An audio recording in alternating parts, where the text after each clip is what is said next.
Welcome to Rashmi's रसोई। पूर्वतयारी काही न करता म्हणजे कडधान्य वगैरे भिजत घातलं नसेल तरी पण आज मी तुम्हाला झटपट अशी वेज थालीची रेसिपी दाखवणार आहे। त्यासाठी हा व्हिडिओ तुम्ही शेवटपर्यंत बघा आणि माझ्या चॅनलला लाईक, शेअर आणि सबस्क्राइब करा। आज आपण वेज थालीमध्ये कढी बनवणार आहोत। त्यासाठी दही घेतलं आहे, दह्याचीच आपण कढी बनवणार आहोत। नंतर हा पांढरा राजमा आहे, ह्याची थपथपीत भाजी, फरसबीची वाफेवरची भाजी आणि सुरणचे काप फ्राय करणार आहोत। तर चला मग सर्व भाज्या मी साफ करून घेते, नंतर रेसिपी बनवायला सुरुवात करूया। सर्वात आधी आपण ह्या पांढऱ्या ओल्या राजम्याची भाजी बनवणार आहोत। मी 200 ग्राम राजमा आणला होता, हे बघा निवडून घेतला आहे। एक अगदी छोटासाच बटाटा आहे, त्याच्या फोडी करून घेतले आहेत। 2 चमचे तेल वापरणार आहोत। कढीपत्त्याची पानं, छोटासा कांदा चिरून घेतला आहे, लहानसा टोमॅटो घेतला आहे, थोडंसं हिंग, अर्धा चमचा राई, अर्धा चमचा जिरं, अर्धा चमचा हळद, 1 टेबलस्पून एवढा आपला हा घरचा आगरी कोळी मसाला।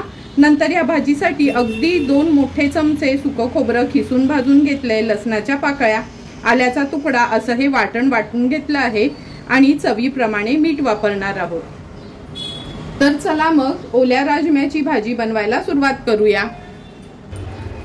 ओल्या राजम्याची ग्रेव्हीवाली भाजी बनवण्याकरता गॅसवर आपण हे पातेलं ठेवलं आहे। अगदी 2 टेबलस्पूनच तेल घेणार आहोत। तेल व्यवस्थित गरम करून घेतलं आहे। फोडणीला कढीपत्त्याची पानं घालूया, अर्धा चमचा राई घालते, अर्धा चमचा जिरं, अगदी छोट्या साईजचा एक कांदा घेतला आहे तो ऍड करते, थोडंसं हिंग घालते। गॅसची फ्लेम मीडियम वर ठेवून आपल्याला कांदा शिजवून घ्यायचा आहे। हे बघा कांदा पण व्यवस्थित शिजला गेलाय। आता आपण ह्याच्यात अर्धा चमचा हळद घालूया, 1 मोठा चमचा म्हणजे 1 टेबलस्पून एवढा आपण हा घरचा आगरी कोळी मसाला घेतला आहे। हा मसाला घेतल्यामुळे एक्स्ट्राचा गरम मसाला ऍड करायची गरज नाही, आपल्या ह्या मसाल्यात सर्व मसाले असतात। व्यवस्थित मसाला पण तेलावर परतून घेऊया। नंतर अगदी 2 चमचेच हे सुकं खोबऱ्याचं वाटण आहे। भाजीमध्ये ना खूप जास्त पण वाटण टाकायचं नाही, म्हणजे खोबऱ्याची चव येण्यापेक्षा त्या भाजीची ओरिजिनल टेस्ट यायला हवी, म्हणून मी अगदी थोडंच वाटण ऍड केलं आहे। वाटण पण तेलावर छान परतून घेतलं आहे। आता आपण स्वच्छ धुतलेला निवडलेला हा ओला राजमा आहे तो ऍड करतोय।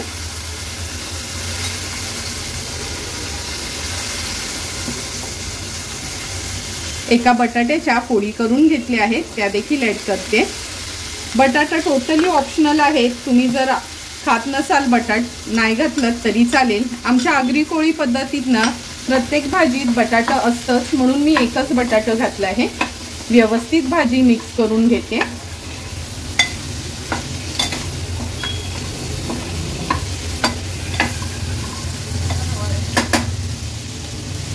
हाय फ्लेम वर भाजी मिक्स करून झाली की आपल्या गरजेप्रमाणे पाणी ऍड करणार आहोत। ही भाजी मी खूप पातळ करणार नाही, म्हणून 1 ग्लास एवढं पाणी ऍड केलं आहे। चवीप्रमाणे मीठ ऍड करते। ओला राजमा वाफेवर पटकन शिजला जातो, म्हणून वाटण वगैरे सर्व वस्तू मी एकत्रच ऍड केल्या आहेत। आता झाकण ठेवूया आणि झाकणावर पाणी ठेवून एक 8 ते 10 मिनिटांसाठी राजमा, बटाटा वगैरे व्यवस्थित शिजवून घेऊया। गॅसची फ्लेम लो टू मीडियम वर ठेवायची आहे। 8 ते 10 मिनिटं झाले, झाकण काढून बघूया भाजीवरचं, आणि हे बघा पाणी पण झाकणावरचं पूर्ण वाफ झाली आहे। राजमा शिजायला काय खूप जास्त वेळ नाही लागत, तरी पण चेक करून घेऊया। हे बघा अगदी हाताने तुटतोय असा हा राजमा व्यवस्थित शिजला गेलाय। अगदी थोडंसं किंचित असं न गुळ घालायचं, म्हणजे जाडी चवळी असो, छोले असो किंवा हा राजमा असो, थोडंसं गुळ घातलं ना ह्या भाजीत, अगदी थोडंसं, का त्याची चव खूपच छान येते।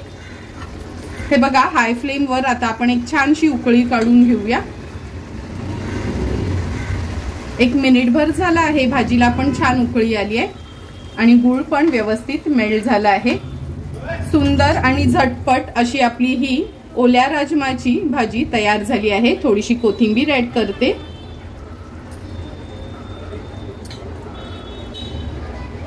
आता आपण फरसबीची वाफेवरची भाजी बनवणार आहोत। त्यासाठी 200 ग्राम मी ही फरसबी घेतली आहे। अगदी छोटासा टोमॅटो चिरून घेतला आहे। एक मोठ्या साईजचा कांदा, मिरची बारीक चिरून घेतली आहे। कढीपत्त्याची पानं वापरणार आहोत। एक मोठा चमचा भरून आलं लसूण क्रश, अर्धा चमचा राई, अर्धा चमचा जिरं, अर्धा चमचा हळद, अगदी पाव चमचाच आपण हा घरचा आगरी कोळी मसाला वापरणार आहोत। चवीप्रमाणे मीठ आणि खवलेलं थोडंसं ओलं खोबरं। सर्वात आधी ही फरसबी मी छान चिरून घेते, नंतर भाजी बनवायला सुरुवात करूया। हे बघा, फरसबी आपण छान अशी गोल गोलच चिरून घेतली आहे। आता लगेचच भाजी बनवायला सुरुवात करूया। फरसबीची वाफेवरची भाजी बनवण्याकरता गॅसवर कढई ठेवली आहे। 2 टेबलस्पून एवढं तेल घेतलंय। तेल पण छान गरम झालं आहे। फोडणीला अर्धा चमचा राई, अर्धा चमचा जिरं, कढीपत्त्याची पानं घालते। नंतर एक मोठ्या साईजचा कांदा आणि एक मिरची बारीक चिरून घेतली आहे, ती ऍड करूया। एक मोठा चमचा आलं लसूण क्रश। कांदा छान तेलावर परतून घ्यायचा आहे आणि गॅसची फ्लेम लो करून कांदा आपण शिजवून घेणार आहोत।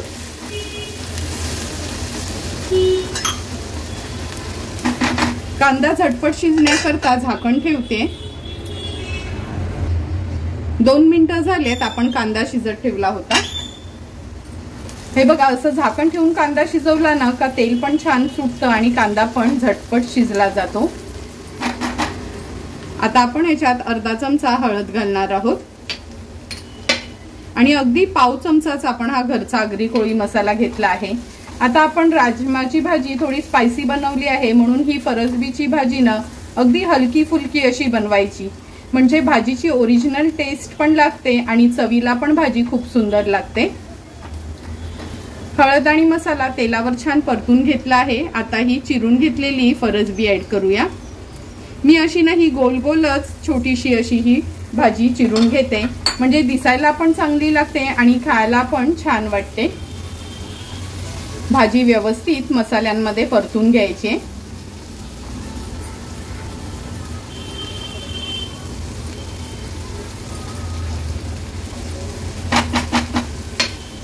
परतून झाली की ह्याच्यात आपण चवीप्रमाणे मीठ ऍड करणार आहोत। पुन्हा एकदा भाजी व्यवस्थित मी परतून घेते।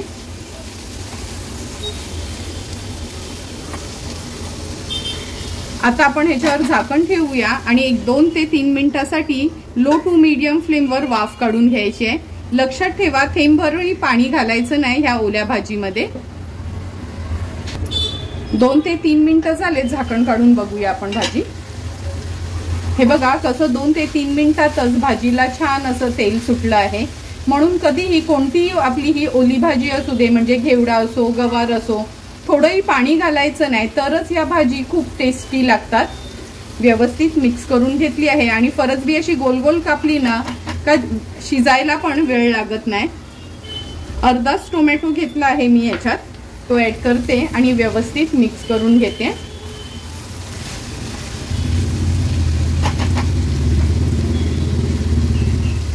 पुन्हा या भाजीवर झाकण ठेवते आणि आणखीन 2 ते 3 मिनिटांसाठी लो टू मीडियम फ्लेमवर वाफ काढून घेऊया। आणखीन 3 ते 4 मिनिटं झाले आहेत, झाकण काढून बघूया।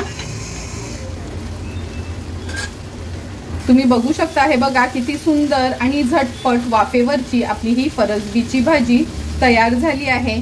ही फरसबी ना एकदम स्मॅश होईपर्यंत शिजवायची नाही, अशीच अर्धवट थोडी शिजवून घ्यायची, म्हणजे ही भाजी खायला खूप सुंदर लागते। जेवढी ही भाजी दिसायला सुंदर आहे तेवढीच टेस्ट अगदी वाफेवरची खूप छान लागते। आता ह्याच्यावर आपण थोडंसं खवलेलं ओलं खोबरं ऍड करूया। थोडीशी कोथिंबीर ऍड करते आणि गॅसची फ्लेम स्विच ऑफ करून सर्व करण्यासाठी फरसबीची भाजी तयार आहे। आज आपण दही वापरून दह्याची कढी बनवणार आहोत। त्यासाठी अर्धा वाटी दही घेतला आहे, 1 चमचा बेसन, अर्धा चमचा जिरं, अर्धा चमचा हळद, 1 हिरवी मिरची अगदी बारीक चिरून घेतली आहे, कढीपत्त्याची पानं, राई घेतली तर अर्धा चमचा आलं लसूण क्रश, सुकी मिरची, हिंग, चवीप्रमाणे मीठ आणि अगदी थोडासा एक गुळाचा खडा घेतला आहे। तर चला मग दह्याची कढी बनवायला सुरुवात करूया।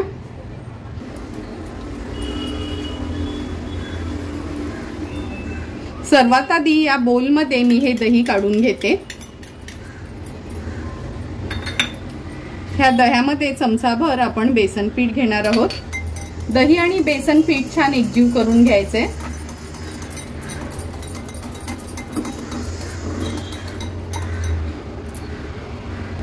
हे बघा, दही आणि बेसन छान आपण एकजीव करून घेतलं आहे। आता आपण ह्याच्यात ज्या वाटीनी दही घेतलेलं ना त्या 2 वाट्या भरून पाणी घेणार आहोत। म्हणजे अर्धा वाटी दही असेल तर 2 वाट्या भरून पाणी घ्यायचं आहे। पुन्हा आता एकजीव करून घेते पाणी, दही आणि बेसनचं पीठ। हा घोळ तर आपला तयार आहे। चला मग कढी बनवायला सुरुवात करूया। कढी बनवण्याकरता गॅसवर आपण हे पातेलं ठेवलं आहे। अगदी चमचाभरच तूप घेणार आहोत। तुम्ही तेलाची फोडणी पण देऊ शकता। तूप पण छान मेल्ट झालं आहे। आता फोडणीला राई घालूया अर्धा चमचा जिरं, मिरची आणि कढीपत्त्याची पानं, सुकी मिरची आणि आलं लसूण क्रश घेतला आहे 1 चमचाभर। कढीमध्ये ना थोडं तरी आलं घालायचं, मग त्याची टेस्ट छान येते। थोडंसं हिंग, हळद ऍड करते अर्धा चमचा,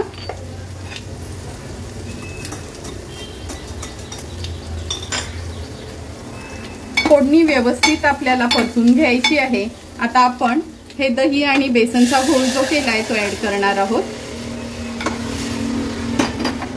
व्यवस्थित मिक्स करून घेते। गॅसची फ्लेम सुरुवातीला मीडियम वरच ठेवते। आता आपण ह्याच्यात चवीप्रमाणे मीठ ऍड करूया।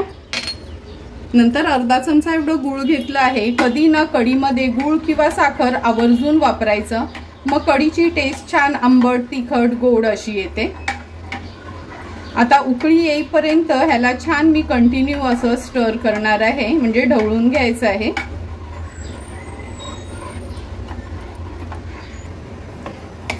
चार ते 5 मिनिटं झाले आहेत। मी सतत ह्या कढीला असं ढवळून घेतलं आहे, म्हणजे फुटणार नाही म्हणून। हे बघा, असं पण बेसनचं पीठ घातलं आहे, फुटत नाही, पण छान कढी एकजीव होण्याकरता कंटिन्यू याला असं ढवळून घ्यायचं आहे। अगदी परफेक्ट अशी आपली ही दह्याची बेसनवाली कढी तयार आहे। आता हाय फ्लेमवर ह्याला थोडीशी एक उकळी काढून घेते फक्त।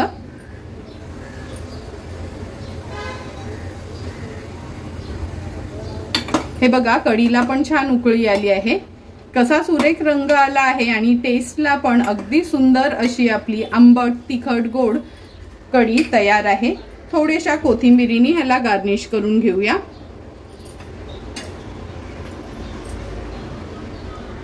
आता आपण तोंडी लावण्याकरता सुरणचे काप फ्राय करणार आहोत। त्यासाठी मी 1/2 किलो सुरण घेतला आहे आणि हे बघा असे ह्याचे काप करून घेतले आहेत।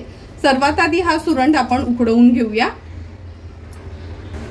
सुरण उकडवून घेण्याकरता ह्या पातेल्यामध्ये आपण पाणी गरम करून घेतलं आहे। आता ह्याच्यात मी अर्धा चमचा मीठ घालते।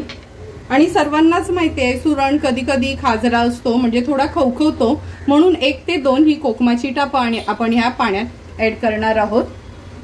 पाण्यात ऍड केल्यानंतर ह्या सुरणच्या ज्या फोडी करून घेतल्या आहेत ना, ह्या अशा आपण ह्या गरम पाण्यात उकडण्याकरता सोडूया। हाय फ्लेमवरच छान ह्याला उकळी काढून घ्यायची आहे। हे बघा, छान उकळी आली आहे। 1-2 ते 3 मिनिटासाठी हा सुरण आपल्याला फक्त उकडवून घ्यायचा आहे, म्हणजे झटपट तो फ्राय केला जातो। अगदी 2 ते 3 मिनिटं झालेत। सुरण चेक करून घेऊया आपण। हे बघा, अगदी इझिली सुरी जाते, म्हणजे सुरण लगेचच उकडला गेला आहे।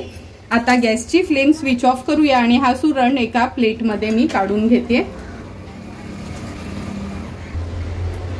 हे बघा, आपण सुरण उकडवून घेतलेला ना अर्धा सुरणच फ्राय करणार आहोत आणि अर्धा उपवासवाल्यांसाठी असाच बॉईल केलेला खाण्याकरता देणार आहोत। आता ह्या सुरणवर आपण थोडीशी हळद स्प्रिंकल करूया।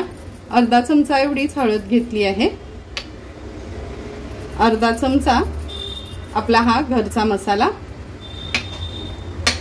थोडंसं मीठ घेते, मगाशी बॉईल करताना आपण मीठ ऍड केलंच होतं। थोडीशी कोथिंबीर घेते। व्यवस्थित ह्या सुरणला आपण हळद मीठ मसाला लावून घेऊया।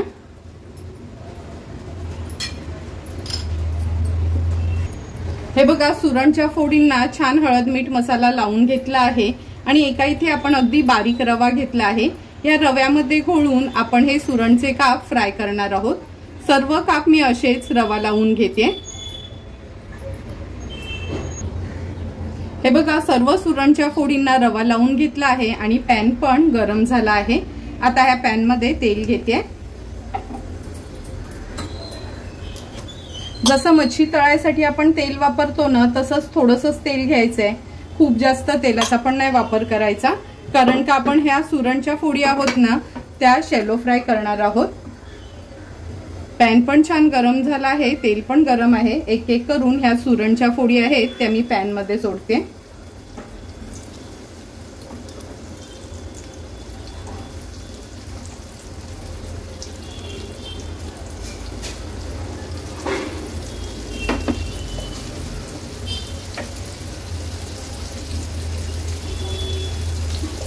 आता गॅसची फ्लेम लो टू मीडियम वर ठेवून एक बाजू व्यवस्थित फ्राय करून घेऊया। तेल असं ना पसरवून घ्यायचं, एक्स्ट्राचं तेल घालायची गरज नाही।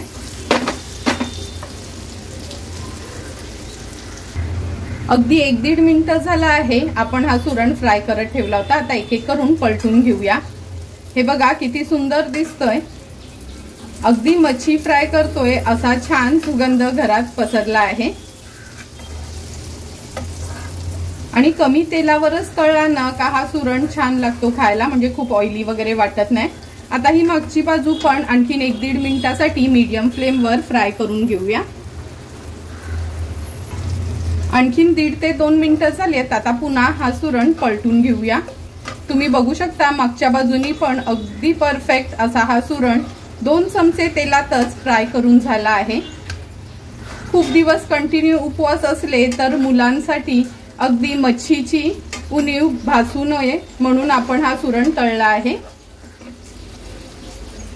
गॅसची फ्लेम स्विच ऑफ करते आणि हा सुरण एका प्लेट मध्ये काढून घेते सर्व करण्याकरता।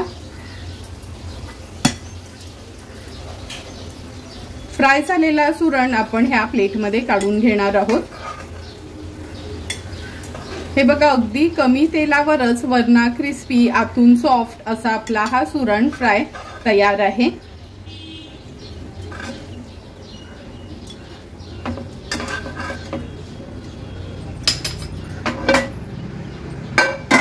आजच्या व्हेज थालीसाठी हे सुरणचे काप फ्राय केलेले तयार आहेत। ओल्या पांढऱ्या राजम्याची भाजी, फरसबीची भाजी आणि दह्याची कढी सर्व वस्तू आपल्या व्यवस्थित तयार झाल्या आहेत। आता लगेचच आपण ताट वाढायला घेऊया। सुंदर अशी आपली व्हेज थाली तयार झाली आहे। तुम्हाला पण जर मी बनवलेल्या ह्या व्हेज थालीची रेसिपी आवडली असेल तर नक्की माझ्या चॅनलला तुम्ही लाईक, शेअर अँड सबस्क्राईब करा। Thank you for watching my video.